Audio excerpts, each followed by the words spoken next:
Hi all, welcome back to career updates. B Ed കോഴ്സുമായി ബന്ധപ്പെട്ട് വിദ്യാർത്ഥികൾ ശ്രദ്ധിക്കേണ്ട പ്രധാനപ്പെട്ട ചില കാര്യങ്ങളാണ് ഈ വിളിങ്ങുമായി പങ്കുവെക്കുവാൻ ആഗ്രഹിക്കുന്നത്. അപ്പോൾ വിശദമായിട്ട് പോകുന്നതിന് മുമ്പ് എഡ്യൂക്കേഷൻ അഡ്മിഷൻ സംബന്ധമായിട്ടുള്ള എല്ലാ കാര്യങ്ങൾക്കും നമ്മുടെ ചാനൽ നിങ്ങൾ മറക്കാതെ സബ്സ്ക്രൈബ് ചെയ്ത് വെക്കുവാൻ, ബെല്ലൈക്കൻ എനാബിൾ ചെയ്ത് വെക്കുവാൻ ആമുഖമായിട്ട് ഉറപ്പെടുത്താൻ.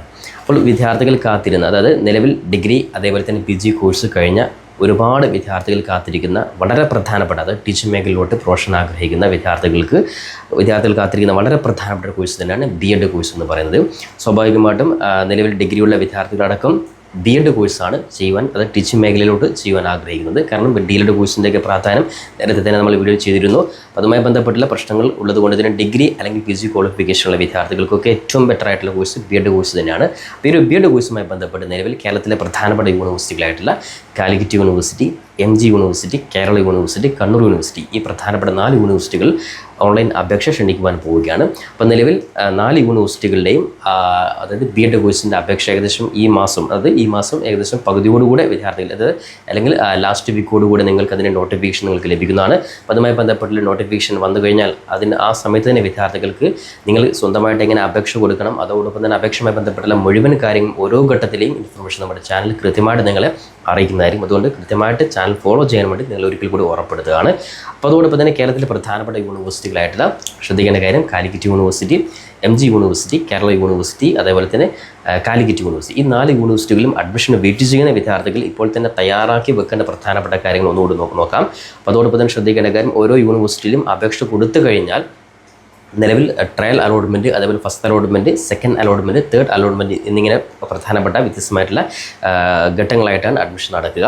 അതോടൊപ്പം തന്നെ എന്നാൽ കണ്ണൂർ യൂണിവേഴ്സിറ്റിയുടെ B.Ed അഡ്മിഷൻ പ്രത്യേകം ശ്രദ്ധിക്കുക. ട്രയൽ അലോട്ട്മെൻറ്റ് അല്ലെങ്കിൽ ഫസ്റ്റ് അലോട്ട്മെൻറ്റ്, സെക്കൻഡ് അലോട്ട്മെൻറ്റ് എന്നുള്ള രീതിയിലല്ല. കണ്ണൂർ യൂണിവേഴ്സിറ്റിയുടെ അഡ്മിഷൻ രീതി അത് പ്രൊഫഷണൽ റാങ്ക് ലിസ്റ്റ്, അതേപോലെ തന്നെ ഫൈനൽ റാങ്ക് ലിസ്റ്റ്, ഈ ഒരു മോഡായിട്ടാണ് കണ്ണൂർ യൂണിവേഴ്സിറ്റിയുടെ നിലവിലുള്ള ഇതുവരെയുള്ള അഡ്മിഷൻ പ്രൊസീജിയർ. അതൊക്കെ നമുക്ക് ഓരോ ഘട്ടത്തിൽ നിങ്ങൾ കൃത്യമായിട്ട് അതിന് ഇൻഫർമേഷൻ അറിയിക്കുന്നതായിരിക്കും. പിന്നെ അതോടൊപ്പം തന്നെ B.Ed കോഴ്സുമായി ബന്ധപ്പെട്ട് ഒരുപാട് വിദ്യാർത്ഥികളും, മാർക്ക് കുറഞ്ഞ വിദ്യാർത്ഥികളും, അതുപോലെ ഡിസ്റ്റൻസ് ആയിട്ട് ഡിഗ്രി കഴിഞ്ഞ അല്ലെങ്കിൽ PG കഴിഞ്ഞ വിദ്യാർത്ഥികളും, അത്തരത്തിലെ വിദ്യാർത്ഥികൾ സ്വാഭാവികമായിട്ടും റെഗുലറായിട്ട് പഠിക്കുന്ന ഒരു വിദ്യാർത്ഥിയുടെ മാർക്കല്ല ഡിസ്റ്റൻസ് ആയിട്ട് പഠിക്കുന്ന വിദ്യാർത്ഥിക്ക് ലഭിക്കുക. അതുകൊണ്ട് തന്നെ അത്തരത്തിലെ വിദ്യാർത്ഥികൾ, മാർക്ക് കുറഞ്ഞ വിദ്യാർത്ഥികളും ഈ ഒരു B.Ed കോഴ്സിന് വെയിറ്റ് ചെയ്യുന്നുണ്ട്. അത്തരത്തിലെ വിദ്യാർത്ഥികളൊക്കെ പരമാവധി യൂണിവേഴ്സിറ്റികൾ അപേക്ഷ കൊടുത്തുകയും അഡ്മിഷന് വേണ്ടി വെയിറ്റ് ചെയ്യുകയും ചെയ്യുക.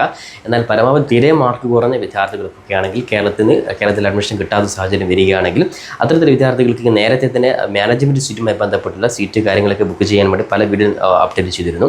അത്തരത്തിൽ വിദ്യാർത്ഥികൾ മാർക്ക് കുറഞ്ഞവരൊക്കെ മാനേജ്മെൻറ്റ് സീറ്റ് നിങ്ങൾ ആശ്രയിക്കുക.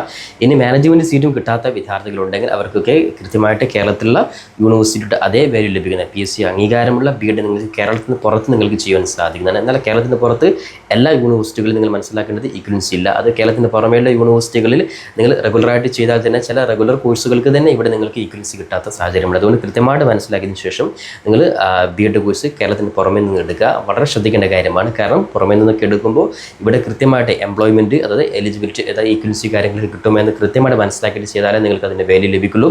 അതുകൊണ്ട് തന്നെ കേരളത്തിന് പുറമേ നിലവിൽ കേരളത്തിൽ ചെയ്യാൻ സാധിക്കാത്ത വിദ്യാർത്ഥികൾക്ക് കേരളത്തിന് പുറമേ കൃത്യമായിട്ട് അംഗീകാരമുള്ള B.Ed ചെയ്യാൻ ആഗ്രഹിക്കുന്നവർക്ക് അഡ്മിഷൻ സംബന്ധമായിട്ടുള്ള എല്ലാ ഗൈഡൻസും നമ്മുടെ കരിയറിൻ്റെ ഭാഗത്ത് നിന്ന് കൃത്യമായിട്ട് വർഷങ്ങളായി കൊടുത്തു വരികയാണ്. അത്തരത്തിൽ മാർക്ക് കുറഞ്ഞ വിദ്യാർത്ഥികൾക്ക് ഇപ്പോൾ തന്നെ കേരളത്തിന് പുറമെയുള്ള യൂണിവേഴ്സിറ്റികളിൽ B.Ed അഡ്മിഷൻ സീറ്റ് ഉറപ്പിക്കുവാൻ സാധിക്കുന്ന അതിൻ്റെ അഡ്മിഷൻ കാര്യങ്ങളൊക്കെ ഓൾറെഡി സ്റ്റാർട്ട് ചെയ്തിട്ടുണ്ട്. അത്തരത്തിൽ അഡ്മിഷൻ എടുക്കാൻ താല്പര്യമുള്ള വിദ്യാർത്ഥികൾ, അതായത് നിങ്ങൾ മനസ്സിലാക്കി വെക്കേണ്ടത് നിങ്ങളുടെ കോഴ്സ്, അതേപോലെ നിങ്ങളുടെ കോഴ്സിൻ്റെ എലിജിബിലിറ്റി കാര്യങ്ങളൊക്കെ നിങ്ങൾ കൃത്യമായിട്ട് മനസ്സിലാക്കുക. നിങ്ങളുടെ സബ്ജക്റ്റിൽ B.Ed എടുത്തു കഴിഞ്ഞാൽ ഇവിടെ ഈക്വൻസി കാര്യങ്ങളൊക്കെ കിട്ടുമോ എന്നുള്ള കാര്യങ്ങളൊക്കെ കൃത്യമായിട്ട് മനസ്സിലാക്കിയതിന് ശേഷം മാത്രം നിങ്ങൾ ആ രീതിയിൽ അപേക്ഷ നിങ്ങൾ എടുക്കുക. അപ്പോൾ അതുമായി ബന്ധപ്പെട്ട് അഡ്മിഷൻ സംബന്ധമായിട്ടുള്ള ഗൈഡൻസും അതേപോലെ അഡ്മിഷൻ എടുക്കുവാനും നിങ്ങൾ താഴെ കൊടുത്ത എൻ്റെ പേഴ്സണലായിട്ട് നമ്പർ നിങ്ങൾ ഉപയോഗപ്പെടുത്തുക. അതിൽ ജസ്റ്റ് നിങ്ങൾ B.Ed admission details just message അയച്ചു കഴിഞ്ഞാൽ അതുമായി ബന്ധപ്പെട്ടുള്ള അഡ്മിഷനും അതേപോലെ അഡ്മിഷൻ സംബന്ധമായിട്ടുള്ള സംശയങ്ങൾ നിങ്ങൾക്ക് ക്ലിയർ ചെയ്ത് തരുന്നതായിരിക്കും. അതിന് അഡ്മിഷൻ സംബന്ധമായ സംശയങ്ങൾക്ക് അതിന് ചെറിയൊരു ആപ്ലിക്കേഷൻ ഫീ ഉണ്ട്. ആ ഒരു ഫീ കൊടുത്തു കഴിഞ്ഞാൽ കൃത്യമായിട്ട് നിങ്ങൾക്ക് A-Z കാര്യം നിങ്ങളെ അറിയിക്കുന്നതായിരിക്കും. അതിന് നിങ്ങൾ മെസ്സേജ് വാട്സപ്പിൽ മാത്രം നിങ്ങൾ മെസ്സേജ് ചെയ്യാൻ ഒരിക്കൽ കൂടി ഓർമ്മപ്പെടുത്തുക. കോൾ ചെയ്ത് കഴിഞ്ഞാൽ കിട്ടുകയില്ല. അപ്പോൾ അതുകൊണ്ട് വാട്സപ്പിൽ നിങ്ങൾ മെസ്സേജ് ചെയ്യാൻ വേണ്ടി ഓർമ്മപ്പെടുത്തുക. ഇനി അതോടൊപ്പം അഡ്മിഷൻ സംബന്ധമായിട്ട് ആവശ്യമായിട്ടുള്ള പ്രധാനപ്പെട്ട ഡോക്യുമെൻറ്റ്സ്. കാരണം തൊട്ടടുത്ത വീക്കിൽ അപേക്ഷ വിളിക്കുന്ന സമയത്ത് നിങ്ങൾ തയ്യാറാക്കി വെക്കേണ്ട പ്രധാനപ്പെട്ട കാര്യങ്ങൾ.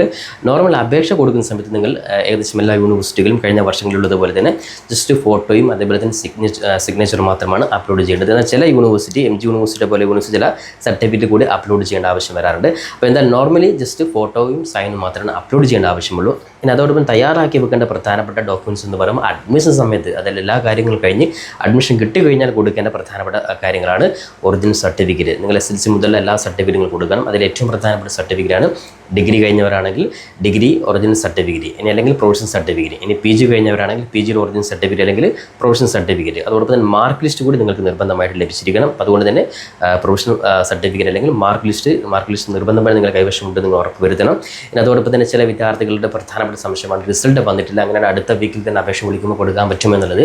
സ്വാഭാവികമായിട്ടും കേരളത്തിലെ യൂണിവേഴ്സിറ്റികളിൽ നിലവിൽ ഡിഗ്രി അല്ലെങ്കിൽ PG ഫൈനൽ ഇയർ പരീക്ഷ കഴിഞ്ഞ വിദ്യാർത്ഥികളുടെ റിസൾട്ട് കൂടി വെയിറ്റ് ചെയ്യുന്ന രീതിയിൽ അഡ്മിഷൻ സമയം നൽകാറുണ്ട്. എന്നാൽ കേരളത്തിന് പുറമേയൊക്കെ പഠിക്കുന്ന വിദ്യാർത്ഥികൾ അത്തരത്തിലുള്ള യൂണിവേഴ്സിറ്റികളുടെ റിസൾട്ട് വെയിറ്റ് ചെയ്യാനുള്ള സാധ്യത വളരെ കുറവാണ്. എന്തായാലും കേരളത്തിലെ യൂണിവേഴ്സിറ്റികളുടെ ഡിഗ്രി അല്ലെങ്കിൽ PG കഴിഞ്ഞവർക്ക് സ്വാഭാവികമായിട്ടും കഴിഞ്ഞ വർഷങ്ങളിലുള്ളതുപോലെ തന്നെ അഡ്മിഷൻ വിളിച്ചാലും അവർക്ക് അപേക്ഷ കൊടുക്കാനുള്ള സമയം കൊടുക്കാറുണ്ട്. ആ രീതിയിൽ തന്നെ നമുക്ക് പ്രതീക്ഷിക്കാൻ സാധിക്കുന്നതാണ്.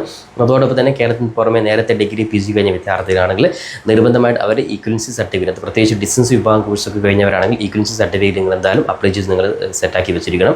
ഈക്വലൻസി എന്നൊക്കെ പറയുമ്പോൾ സ്വാഭാവികമായിട്ട് വളരെ എളുപ്പമാണ്. നിങ്ങൾ ഇപ്പോൾ എല്ലാ യൂണിവേഴ്സിറ്റികളും കാലിക്കറ്റ് ആണോ അല്ലെങ്കിൽ MG ആണോ ഏത് യൂണിവേഴ്സിറ്റി ആണെങ്കിലും നിങ്ങൾ ഔട്ട്സൈഡ് യൂണിവേഴ്സിറ്റി ചെയ്തവരാണെങ്കിൽ ജസ്റ്റ് ഈക്വലൻസി ഓൺലൈനായിട്ട് അപേക്ഷ കൊടുത്തു കഴിഞ്ഞാൽ വിത്തിൻ എ ഡേ, ഒരു ദിവസം അല്ലെങ്കിൽ 2 ദിവസത്തിനുള്ളിൽ തന്നെ നിങ്ങൾക്ക് പെട്ടെന്ന് തന്നെ നിങ്ങൾക്ക് ഈക്വലൻസി സർട്ടിഫിക്കറ്റ് നിങ്ങൾക്ക് ഓൺലൈനായിട്ട് അപേക്ഷ കൊടുത്താൽ കിട്ടുന്നതാണ്. അതൊക്കെ നിങ്ങൾ സെറ്റാക്കി വെക്കുക.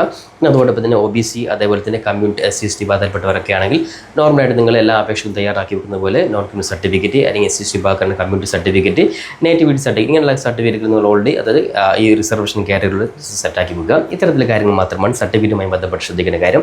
അപ്പോൾ എന്തായാലും കേരളത്തിലെ യൂണിവേഴ്സിറ്റികളിൽ BEd അഡ്മിഷൻ സംബന്ധമായിട്ട് നിലവിൽ ഈ തൊട്ടടുത്ത വീക്കിൽ അപേക്ഷ വിളിക്കുന്ന സമയത്ത് നിങ്ങൾ കൃത്യമായിട്ട് നമ്മുടെ ചാനൽ അറിയിക്കുന്നതായിരിക്കും. അതുകൊണ്ട് കാത്തിരിക്കുന്ന എല്ലാ വിദ്യാർത്ഥികളും നിങ്ങൾ കൃത്യമായിട്ട് ഓരോ ഘട്ടങ്ങളിലും ഇൻഫർമേഷൻ കൃത്യമായിട്ട് അറിയിക്കുന്ന കാര്യം ഒരിക്കൽ കൂടെ ഓർമ്മപ്പെടുത്തിക്കൊണ്ട് എഡ്യൂക്കേഷൻ സംബന്ധമായിട്ടുള്ള എല്ലാ വാർത്തകൾക്കും നമ്മുടെ ചാനൽ മറക്കാതെ സബ്സ്ക്രൈബ് ചെയ്ത് നോക്കാൻ, ബെല്ലേക്ക് എനാബിൾ ചെയ്ത് നോക്കാൻ ഒരിക്കൽ കൂടെ ഓർമ്മപ്പെടുത്തിക്കൊണ്ട് പുതിയൊരു അപ്ഡേറ്റും നമുക്ക് വീണ്ടും കണ്ടുമുട്ടാം. അതുവരെയും തൽക്കാലം it's me സവാദരച്ചേരി. Thank you for watching this video.